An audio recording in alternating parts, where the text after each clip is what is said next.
ইমাম সাহেবের জন্য শুধু কেরাত শুদ্ধ লাগবো, আপনি মুসল্লির কেরাত শুদ্ধ লাগতো না, এই ফতুয়া আপনি কই পাইছেন? আপনি আজকে 60 বছর নামাজ পড়েন, কেরাত শুদ্ধ নাই, আপনার শুধু ইমামের কেরাত শুদ্ধ হইলে আপনার বাকিগুলো চলবো, এরকম নিয়ম কি আসেনি? অর্থাৎ মুহাম্মদ সাল্লাল্লাহু আলাইহি ওয়াসাল্লামের কেরাত শুদ্ধ হওয়া শর্ত, সাহাবীদের কেরাত শুদ্ধ ছিল না, কোনো এক সাহাবীর কেরাত অশুদ্ধ ছিল না। তাহলে আমাদের ফরজ বিধান কোরআনের তেলাওয়াত বিশুদ্ধভাবে শিখা, এটা ফরজ। আর এই ফরজের অন্যতম দায়িত্ব পালন যারা করে তারা হলো এই নুরানি মাদ্রাসা। কোন মাদ্রাসা? এই নুরানি মাদ্রাসা। এজন্য আপনার বয়স হয়ে গেছে, আপনি ভাবিয়েন না যে আপনি পার পাই যাবেন, না, আপনি দুনিয়ার সব পারেন, কিন্তু কোরআনের তেলাওয়াত কেন শুদ্ধ করে পারেন না? আপনি চেষ্টা করছেন কবে? গত সপ্তাহে এক পত্রিকায় দেখলাম কাতারের এক মহিলা 72 বছর বয়সে কোরআনের হাফেজ হয়েছে। কত বছর বয়স? গত সপ্তাহ আমার ওয়াইফের কাছে এক মহিলা সোনাপুরের, তার বয়স 63 বছর। সে ফোন দিছে যে ম্যাডাম যেভাবে পারেন আমি আসুন, আপনি শুধু আমার কোরআনের তেলাওয়াতটা শুদ্ধ করে শিখেন। আপনি কয়দিন গেছেন হুজুরের কাছে কোরআন তেলাওয়াত শেখার জন্য? এজন্য আমাদের কোরআন হলো মেন, এটার সাথে আমাদের সম্পর্ক নাই। নামাজ হলো মেন, এটার সাথে আমাদের সম্পর্ক নাই। আজকে মাহফিলে আসছি যতজন, এতজন কি ফজরের নামাজ পড়িনি? এই জন্যে ভাই, দোস্ত, বুজুর্গ, এ দুনিয়ায় আমরা থাকতে পারবো না। আল্লাহ রাসূল সাল্লাল্লাহু আলাইহি সাল্লামের একটা হাদিস বলি শেষ করতেছি। আল্লাহ রাসূল সাল্লাল্লাহু আলাইহি সাল্লাম বলেন, তিরমিজি শরীফের 2142 নম্বর হাদিস, অর্থাৎ আনাস রাদিয়াল্লাহু তাআলা আনহু থেকে বর্ণিত, রাসূলুল্লাহ সাল্লাল্লাহু আলাইহি সাল্লাম বলেন, ইজা আরাদাল্লাহু বিআবদিন খায়রান, আল্লাহ তাআলা যখন কোনো মানুষকে ভালো করতে চায়, মানুষের কল্যাণ চায়, যে আল্লাহ চায় যে আপনার ভালো চায় আল্লাহ, এটা আপনি কিভাবে বুঝবেন? আপনি যে একজন আল্লাহর বান্দা, আল্লাহ যে আপনার দিকে তাকিয়ে আছেন, আল্লাহ যে আপনাকে ভালো করতে চাইতেছেন, এটা আপনি বুঝবেন কিভাবে? তখন আল্লাহ রাসূল সাল্লাল্লাহু আলাইহি সাল্লাম বলেন, ইস্তামালাহু, আল্লাহ রাব্বুল আলামিন ওই মানুষটাকে তার কাজে লাগায়। কি মনে করেন, আপনি একটা কাজ করানোর জন্য আপনার পরিচিত লোককে ডাকিয়ে আনেন না, যে ভাই আমি বিল্ডিং করব, তুমি আমার পরিচিত, তাহলে তুমি রাজমিস্ত্রির কাজটা তুমি নিয়ে নাও।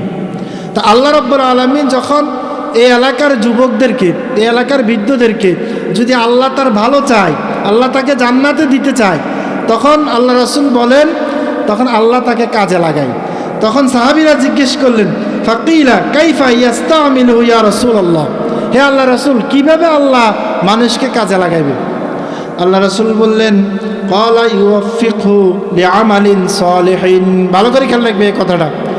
আল্লাহ রাব্বুল আলামিন যাকে তার কাজে লাগাইবে, যাকে ভালো চাইবে, আল্লাহ যার ভালো চাইবে, যার কল্যাণ চাইবে, যাকে কাজে লাগাইতে চাইবে, আল্লাহ রাসূল বলেন ইউওয়াফিকহু লিআমালিন সালিহিন, আল্লাহ তাআলা তাকে সৎ কাজ, নেক কাজ করার, ভালো কাজ করার তৌফিক দান করবে।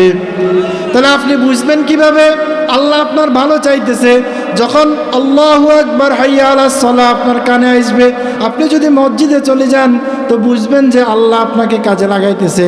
কোরআনের তেলাওয়াত শুনলে যদি আপনার অন্তর ভিতর থেকে দিল নরম হয়ে আসে তো বুঝবেন আল্লাহ আপনাকে কাজে লাগাইতেছে। কথা বলার সময় যদি মিথ্যা কথা না বলেন তো বুঝবেন আল্লাহ আপনাকে কাজে লাগাইতেছে। মোবাইল চালানোর সময় চোখের সামনে যদি খারাপ কোনো দৃশ্য চলে আসে তখন ওই দৃশ্যটা বন্ধ করে দিলে বুঝবেন যে আল্লাহ আপনাকে কাজে লাগাইতেছে। একটা নারী রাস্তা দিয়ে হাঁটি যাইতেছে, ওই নারীর দিকে যদি আপনি না তাকান তো বুঝবেন যে আল্লাহ আপনাকে কাজে লাগাইতেছে। একটা দোকানের ভিতরে টেলিভিশনে অশ্লীল ছবি, নাচ গান চলতেছে, আপনি ওই দোকানের ধারে কাছেও গেলেন না তো বুঝবেন যে আল্লাহ আপনাকে কাজে লাগাইতেছে।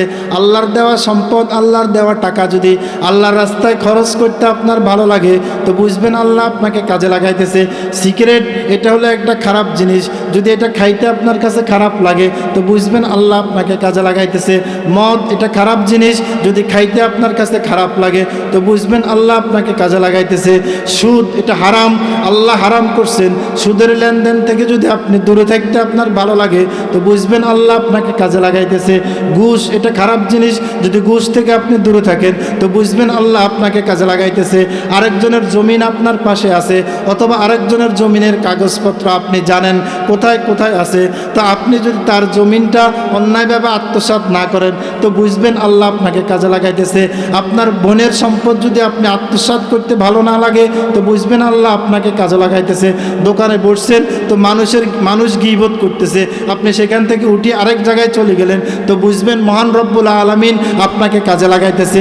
এভাবে প্রত্যেকটা ভালো কাজ করতে যদি আপনার ভালো লাগে তো বুঝবেন যে সৃষ্টিকর্তা মহান রব্বুল আলামিন আকাশে বসি বসি ওমা কুন্না আনিল খালকি গাফিলিন, এই আদনা চর রমিজের মাহবুবকে আল্লাহ বলে নাই।